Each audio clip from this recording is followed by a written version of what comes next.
Bates Motel. I know what you're thinking, but this is not that Bates Motel. This is not the Bates Motel that you've read about in your newspapers, where all those nasty murders took place just a few weeks ago. No, that Bates Motel was owned and operated by my brother, Norman. The good one. This Bates Motel is owned and operated by me, Nathan. And I'm really very nice. And the reason I think you're very nice too is that you're not even really here. You are just the voices in my head that I talk to whenever I'm feeling lonely. And you know everything I just told you because you heard me say it 1,000 times. And yet you let me say it again. Thank you, voices in my head.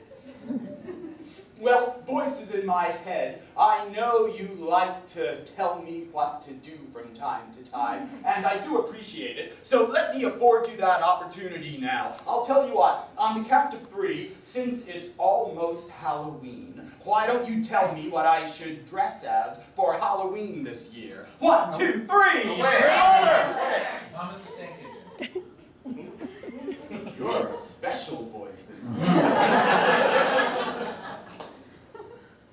Well, how about this? On the count of 3, why don't you tell me what I should have for dinner tonight? 1, 2, 3! Steak! What? It doesn't matter. I'm trying not to listen to you anyway. As much. Voices in my head, do you know what I like most about owning and operating a motel? Why, it's looking out this window here and seeing all of the people as they walk past the street and wondering which, if any, are going to check in and become guests in the motel. My goodness, voices in my head, just look at them. Aren't they beautiful? They really are.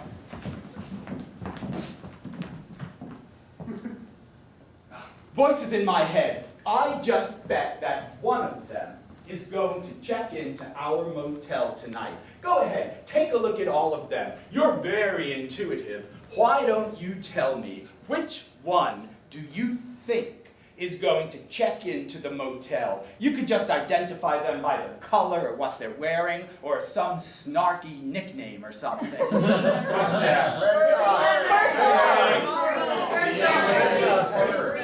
This one here? Yes. I think you're right.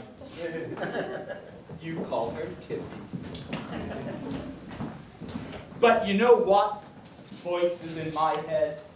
Just looking at her makes me think somebody who looks like that must have a very strange and interesting reason for checking into our motel tonight.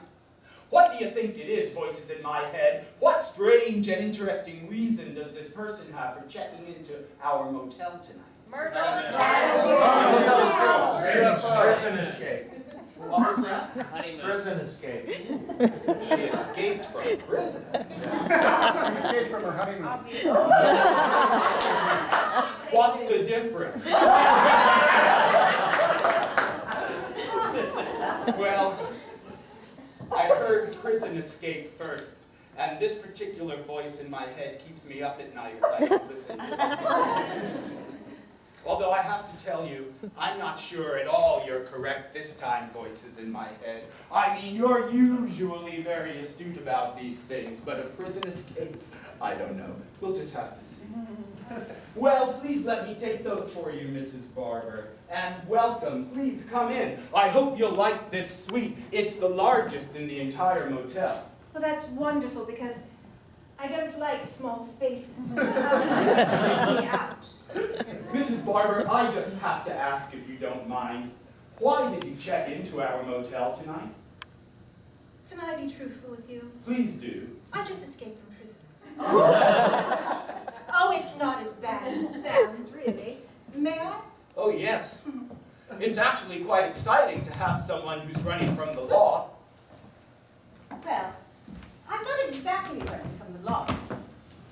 I don't understand. You say you escaped from prison. Yes. I'm a worker now. Believe it or not, I am the warden of Mount St. Hope Prison for the criminally insane women of our town. You're Miranda Barber. The very one. Well, it's an honor to have you in the motel then. Well, thank you. Please let me show you around. We have a full-service bar. You're welcome to anything you like. We have a sofa. You're welcome to sit on it. There's a newspaper. Oh, and here's a bowl of fruit and vegetables, but don't eat that. They're wax. Please don't touch my purse. I'm sorry. So, the bar. May I help myself? Oh, yes, please do. A little bourbon sounds wonderful. I never worry about things like time of day. So what if it's morning? The bedroom and the bathroom are back here down this hallway. Lovely. Would you like me to take your suitcases in there? Please.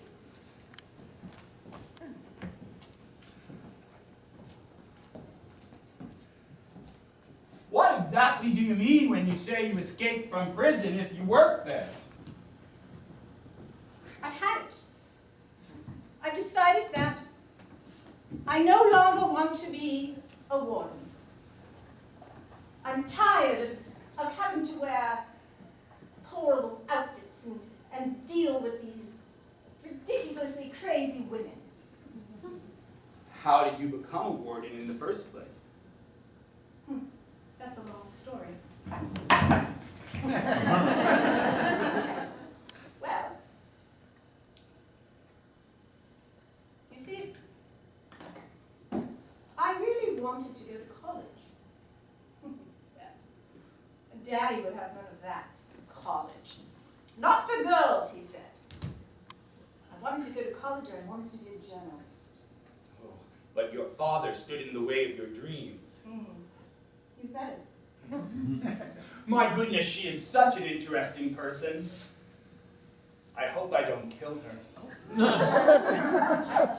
I never want to, you know, but, well, you understand.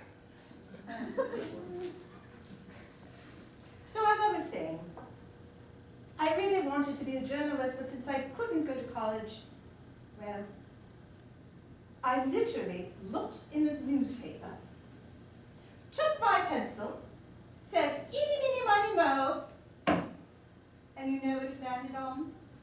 Warden? Well, close. Prison worker.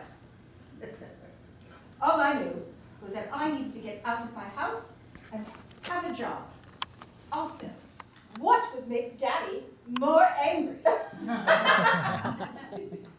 His daughter. He could say things like, well, my daughter just came home from prison.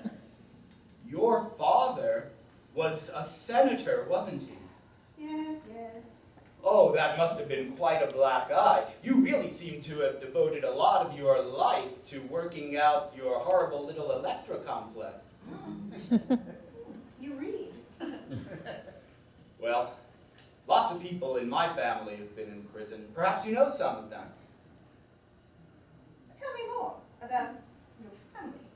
Oh, well, it's just that sometimes we have a hard time staying on the right side of the law. Not me, of course. I'm very nice. Go on.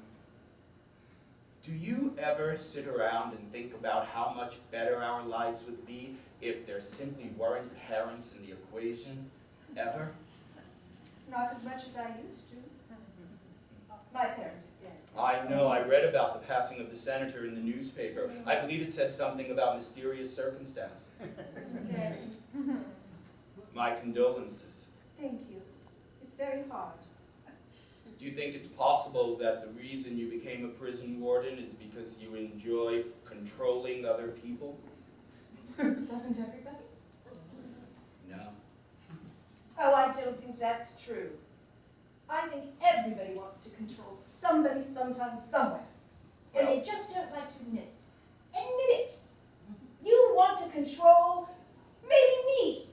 control you? Yes. Nonsense. You're the guest. I live to serve. Ah, but if you don't serve, you don't make money, do you? Well, no. So you want something from me, and you want to control my behavior. You want me to stay here. Oh, I'm probably going to have to kill her.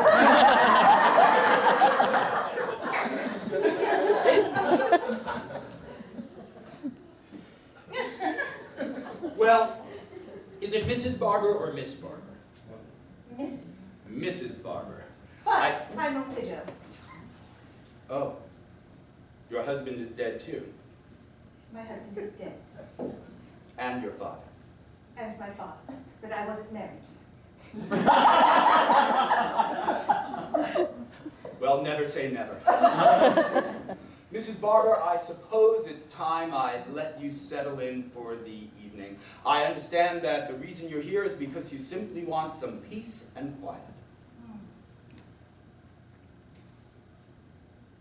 I wasn't there anything like that. I was giving you peace and quiet. It was lovely. If there's anything you need, you can just ring this bell. Well, thank you very much. Very kind. I hope, Mrs. Barber,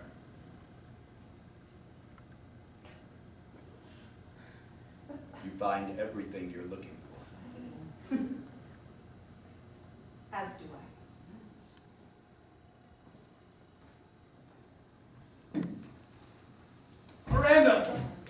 Miranda, are you in there?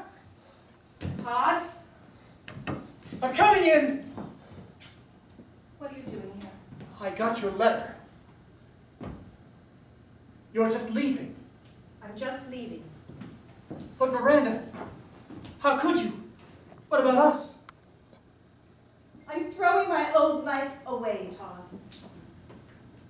But I'm sick of living a lie. I love you. All those late nights at the prison, in your office. All that play with handcuffs.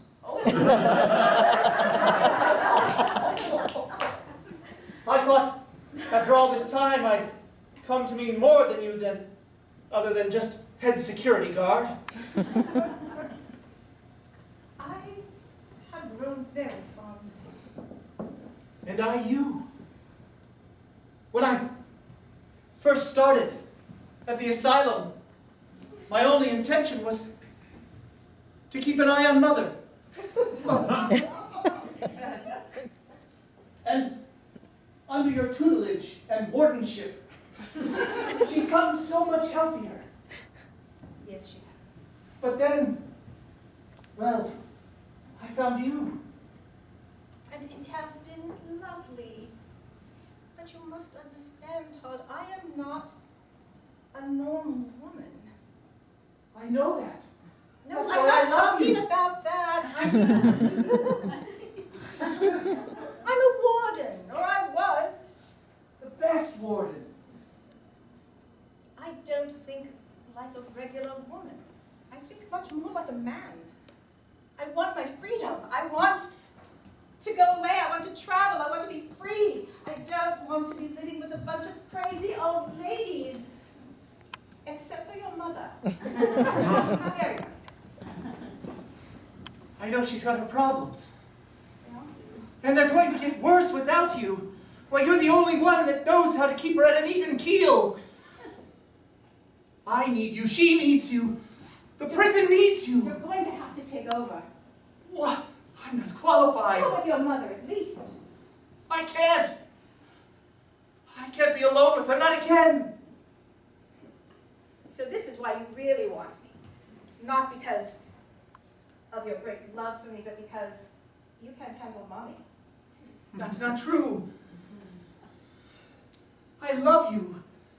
I want us to be together. Together in the prison. Partners. No, we're not partners. And I need someone to tell me what to do. You need a mommy, not a This morning, I went to her cell, she was gone.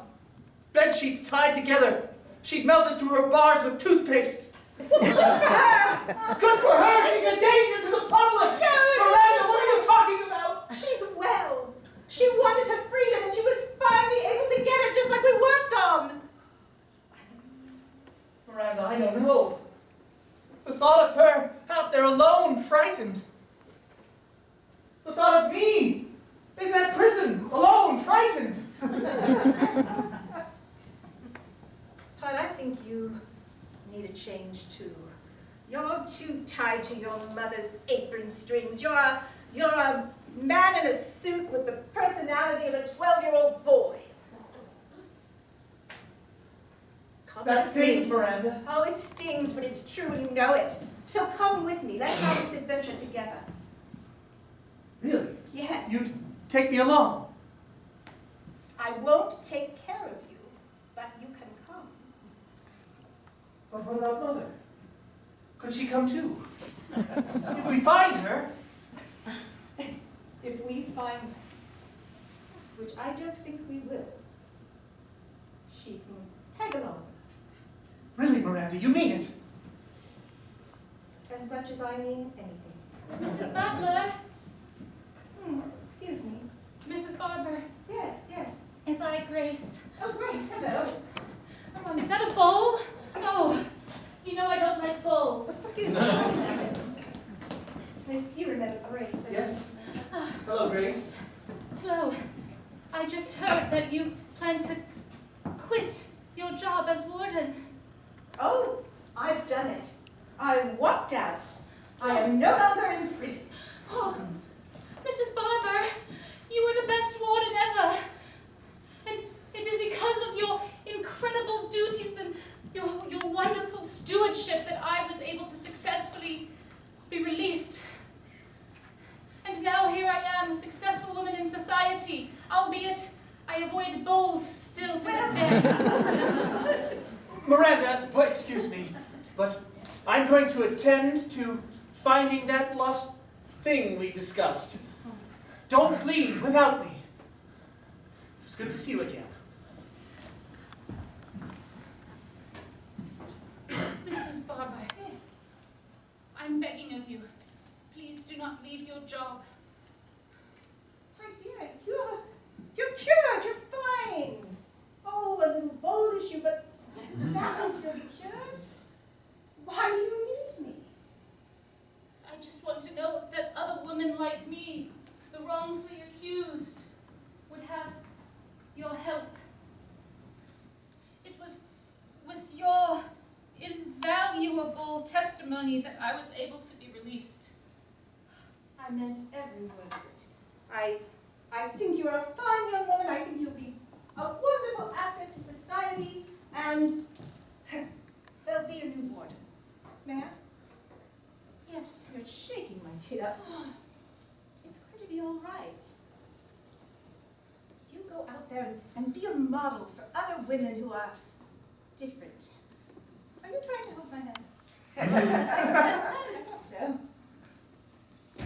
Would you please continue to give me therapy? My dear, I can't. I'm not going to be around. But everything I ever said to you. I don't like that. Remember the code word? Turnip paste. Now calm down. Turnip paste. Turnip paste. Turnip paste. Now don't you feel better, my dear? Mrs. Barber, it's just, you see, I'm in a new relationship. That's wonderful. It's a lovely man, really. It's just he also has his own issues. I was hoping that you might provide us couples therapy. Might I come back later with him? Well, I'll be here all night, yes. Oh, good. I'm not going to hug you. We've talked about this. Do me a favor and be careful when entering your bathtub and washing your hands.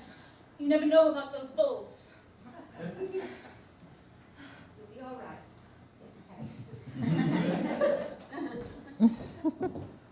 Mrs. Barber, where is my bowl? Excuse me. So much bowel movement.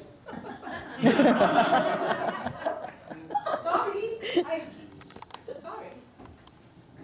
You look very upset. You moved the bowl. All right, I have to kill her now, right? What do you think, voices in my head? Should I kill her or not? Oh, go on. I do want to. I mean, I could kill her right now. Do it. Use the carrot. Make it last. With this knife! And yet she's trying so hard to make a new life and put things straight for herself. I'll tell you what I'll do. I'll make a game of it. I have a wonderful idea. What I'll do is I don't want to think this part while she's still in the room because I might get so excited and blurt it out. Oh, if only she would leave the room of her own accord. Nathan, I seem to have misplaced my lipstick. I'm going to go run down to the drugstore I saw and purchase one. Oh, how fortunate. Do you mind tidying up the room? Oh, absolutely, Mrs. Barber. Thank you.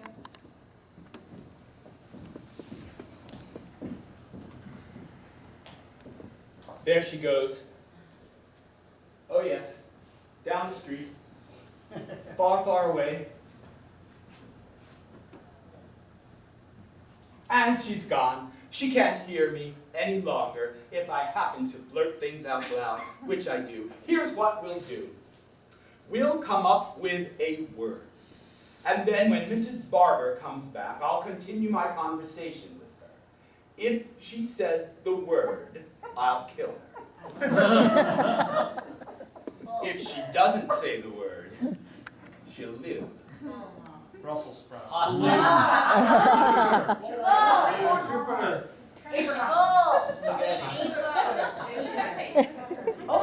Train. What are you talking about? Oh, the word! I'm sorry, I thought it was the dinner thing again. All right, I'll tell you what. Since she works in a prison, or did anyway, how about a word that has something to do with prisons? Bars. What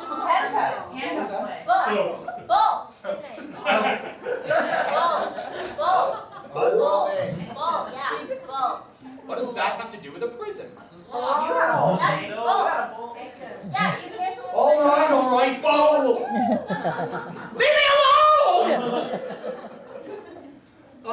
I hope she'll come back so we can stop this horrible conversation. The word is bowl.